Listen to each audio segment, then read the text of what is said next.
there are some philosophical questions, but we specifically are talking about the psychology. So there are some crucial points that the perception is the internal process.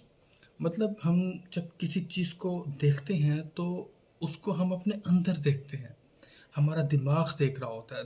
There is not such thing at the outside reality. Out outside में सिर्फ shadows हैं, but the thing we are watching, we are observing, that is inside of our mind. And this was a very critical idea, जिसके अंदर middle edges में और उसके बाद जब हम जदीद दौर की बात करते हैं तो उसकी बहुत सी जो डेवलपमेंट्स हैं उसको इन्फोर्स किया है. अब यहाँ पर सवाल ये पैदा होता है कि हम फिलॉसफी की बात क्यों कर रहे हैं. We are talking about psychology, we are talking about the cognitive psychology. Philosophical history is not a very easy thing to learn, but I think you can take this point in your mind that the philosophy is the mother of all subjects. So to understand the cognitive psychology, you will have to understand the philosophy first.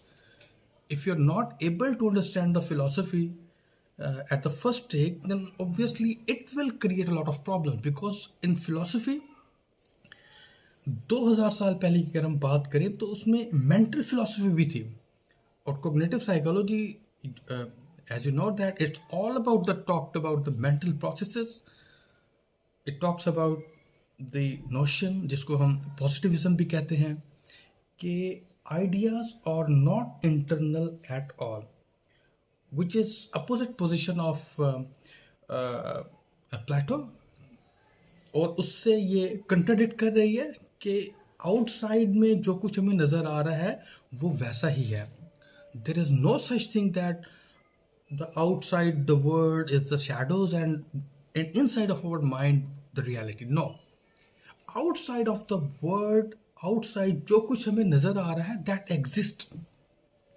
तो positivism के अंदर इस चीज़ को बताया गया कि जो कुछ हम देखते हैं, जो कुछ हमें नज़र आ रहा होता है, जो कुछ हम सुन रहे होते हैं, जो कुछ हमारे माहौल में होता है, वो आउटसाइड वर्ल्ड के अंदर एग्जिस्ट करता है.